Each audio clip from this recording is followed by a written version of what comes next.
Hey guys, today I made a project using some of the sounds from my new update to my sample pack. So on my website, you'll see that I have samples, drum samples, synths, MIDI, all kinds of different stuff. And the way it works is that if you pay once, you basically get everything that's there now and everything I ever add in the future. So that's what I really like about what I'm doing, is that I didn't want to just release a sample pack because everyone kind of does that. I wanted to do something that's a little bit more helpful to you guys and not have you have to pay all the time. Like every time I release a new sample pack, you have to go back and buy it. I just wanted to be convenient for you guys. So if you support me once, you basically get free updates forever. So that's kind of the deal I wanted to go with. Using just a couple of the presets that I'm adding in, I was able to make this song. So I'll show you guys what I made. And yeah, I threw this together in just like an hour and a half, something. So just a little something here that you guys can listen to, and I'll explain how I did it.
Okay, apart from the lag that I have from running so many things at the same time, this is what I got. So it's actually pretty simple. I noticed that when I have my OBS open, for some reason it just runs so much slower on the computer, but it runs fine when I'm by myself. So this is what we got going on. Basically, we have this pattern right here. It's pretty simple bass. I'm just gonna play the bass by itself so you guys can get an idea of what it sounds like. There we go.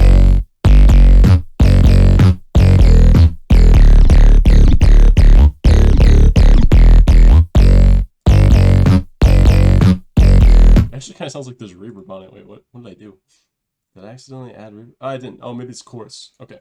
So I add a little bit of chorus to kind of add some width to the bass, make it more interesting. But this is the bass pattern. So as you can see, there's just a couple interesting things I'm doing here. I could just play it without these notes and it sound like this.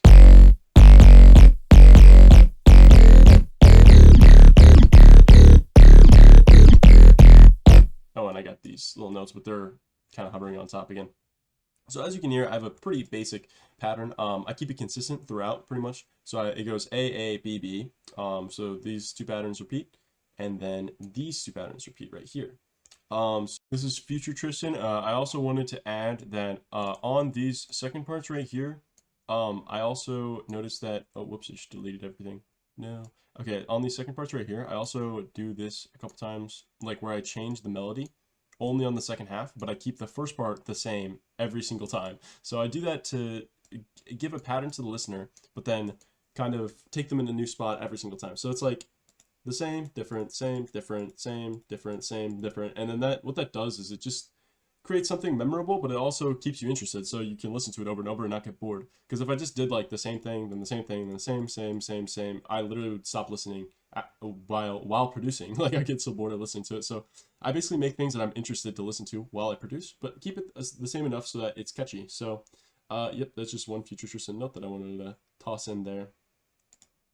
Addition, without the slide, it plays the first note 1, 2, 3, 4, 5, 6, almost 7 times. It plays it 6 times in a row. I play the exact same note, and the only thing I add is like a bend to make it a little bit more interesting.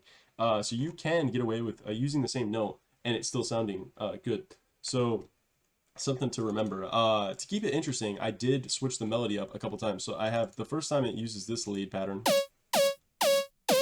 Automations are why it's not really playing at the full volume. And then we have this other lead right here.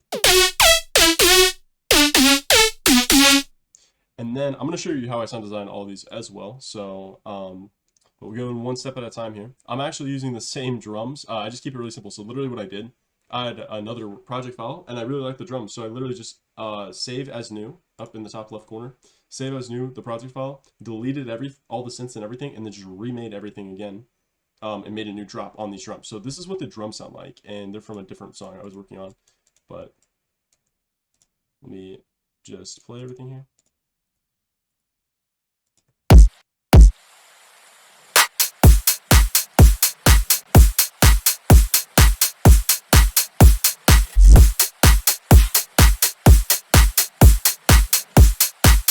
You know what I'll probably do? I'll probably release this drum loop as well in the sample pack, so I'll just update that in there.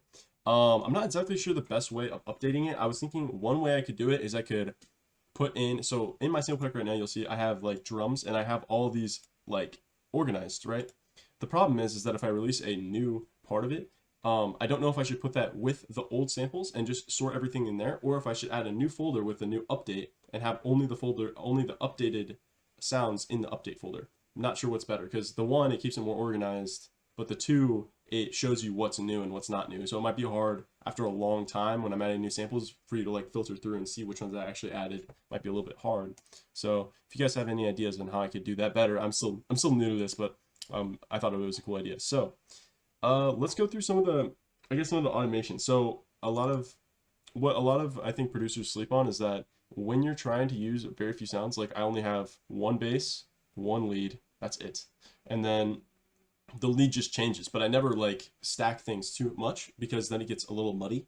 You can stack things, but I'd be careful, and I'm selective with how I put things together so that I can really keep my mix nice and clean and loud. So how you keep it interesting is by automating your sounds. So for instance, I have this lead. I guess I'll just select this and then just turn off the bass. So we got a few things going on here. So let's just look at this sound and see what's going on. So you can see that the actual wavetable itself is changing. I have a harmonic stretch, which is getting automated. This little knob here, I have it automating somewhere over here. And what else? I think I'm also automating the cutoff. So yeah, I got a few things automating there, and then I have your standard reverb automation. So just and sidechain. So sidechain right there, and then my reverb right here. And I also make sure that the reverb isn't playing on the dry parts of the note. It's only going after the end part. Otherwise, it would get really muddy. Like if I have things playing on top of each other, like it doesn't hit as hard because it's not a dry signal. It's the wet. So you want to kind of, I like to separate and keep the wet very quiet and kind of like only using it like tactically, and not just making everything with reverb, because then it gets too muddy again. Something I learned from Ellis, actually. He's a great producer. So what else we got going on here? I think you guys are probably wondering, okay, how did you make this sound right here? This is a pretty cool sound. So this is what I got. So there's actually a lot more going on with the sound. But it's not too complicated. So what I got is I have this LFO right here, and I put it on seconds instead of, so you can see that you can actually change, how do I do this? Trigger mode, no, frequency, I forgot. Is it smooth? I'll have to figure that out later. But basically you can change the way that this, what's it called? The way it repeats. So I did it based on seconds so that I have a continuous, like automation I can do, because like let's say I did it by steps. It would be like 1 1 1 4 1 8 1 16 1 32. It would kind of go like and then that's kind of the way it would go down, and I want it to be continuous, so it would go like and like gradually slow down. So yes, you can see that the LFO here,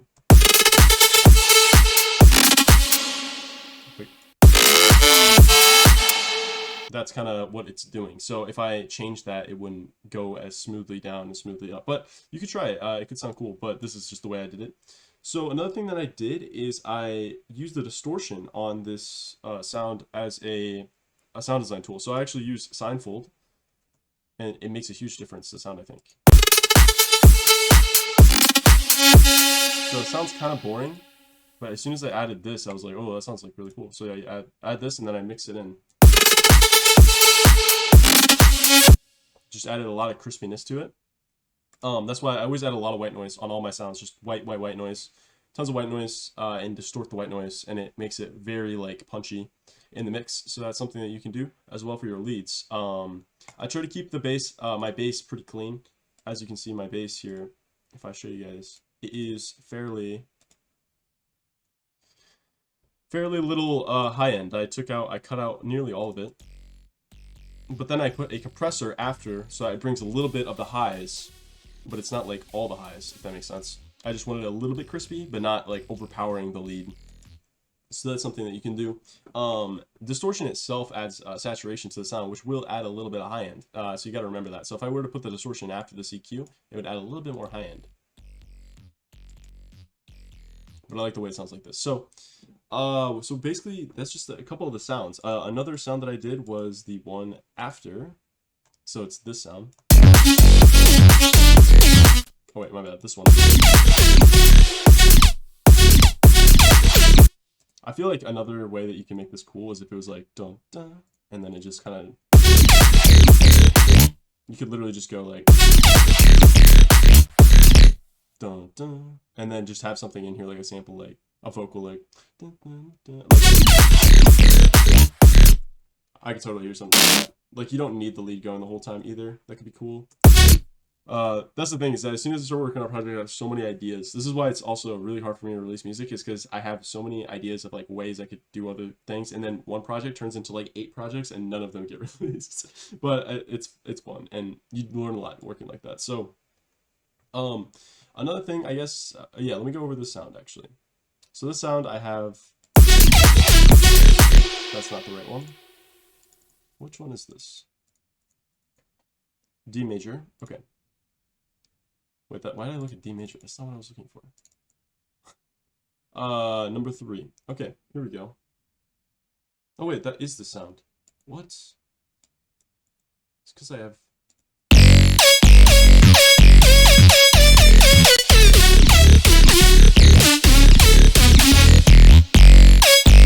Oh, it's the top sound that has 3 voices and 15 width. That's why. So if I did this...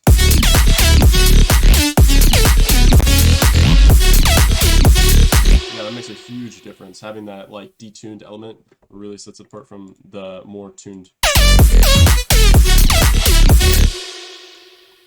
Yeah, it makes that part really impactful. Also, when you detune something, the cool thing is it adds a little bit more high end again. So once you distort it, that sound's going to be a little bit louder. So just something to remember. It's funny because like you expect that projects that are really loud, really punchy, and have like just so much going on that it's so complicated. Usually that's not the case. I've noticed that the better and better you get as a producer, it seems like it's like the less and less stuff is actually going on, because you're very skilled at knowing what needs to be there and what can be taken away and how to keep it very just keep it right on what you're going for the song, like what the song needs.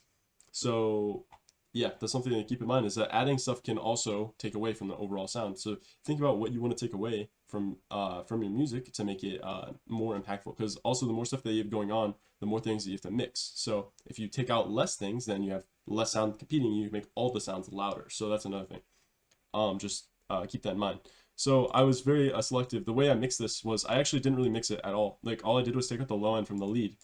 Pretty much all the mixing is done just by my sound selection, just by going, okay, this sound sounds good, and I think it works perfect with this sound. I don't actually like mix. I don't like do all these crazy EQ cuts like this and this and this and like to try to make it like fit. I don't need to. You just pick good sounds and it will sound good. So that's usually all you have to do, really. You don't have to think too hard. Mostly, I'd say like 90% of mixing is picking the right sounds and volume, just making the volumes good. And then once you have that down, if you're still struggling with mixing, I'd say it's not a problem with your EQ. It's not a problem with your processing. It could be, but it's mostly likely just a problem with your sound selection and the way that you do volume control. So that's something I talked a lot about in my course. So I have a link down below for that. I think I'm also going to put it on my channel. I don't think I have it up yet though.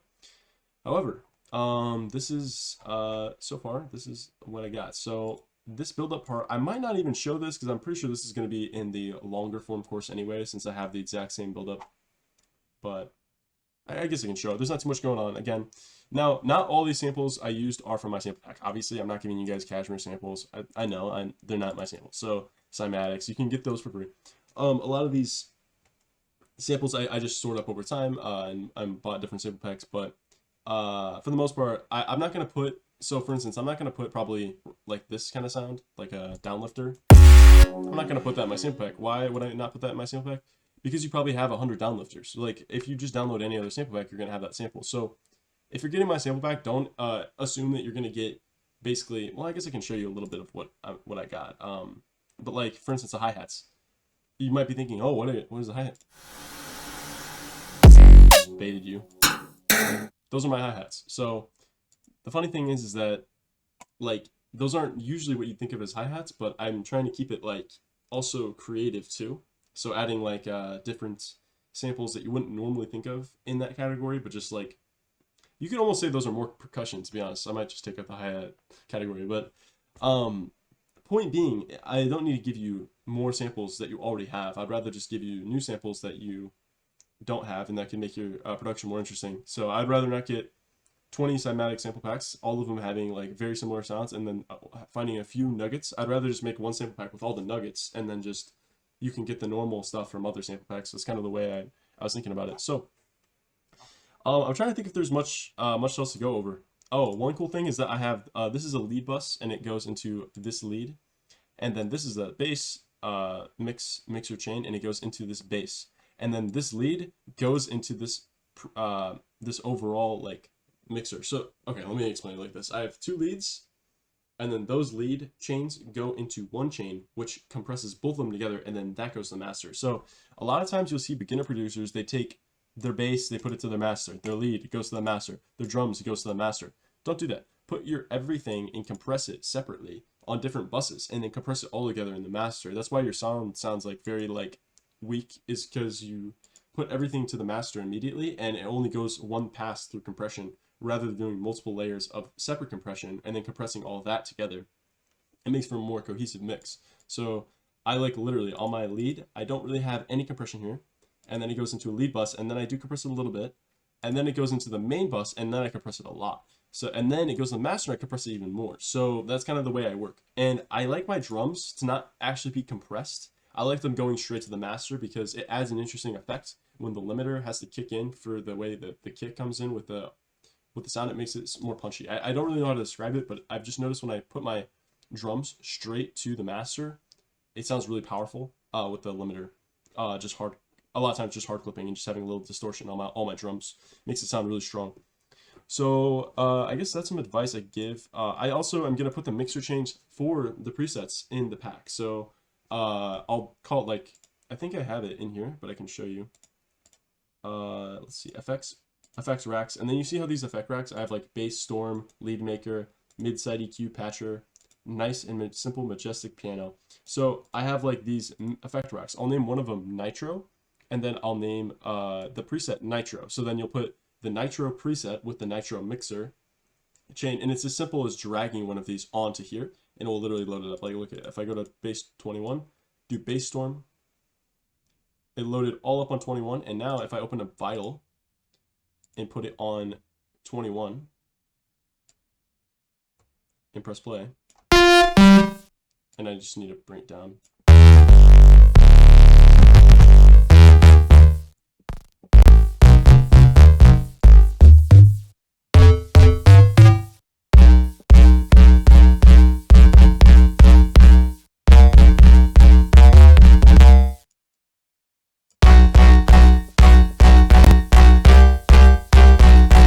You get the idea. You could have a lot of fun with this. So that's kind of the way I've been doing my effect racks and final presets, and so that you guys can have a little bit of that too, and see everything that I add in the future as well. So that's kind of the idea. So I hope you guys enjoyed the project that I made using my sample pack, and if you guys are interested, everything's on sale right now, so you can go pick it up on my website down below. And if you're interested in doing one-on-one courses or just getting feedback on your songs, you can check out my Patreon down below. And yeah, thanks for tuning in, and I hope you guys have a great day. And I forgot to say, last but not least, the Bible verse of the day. We're just gonna go down here.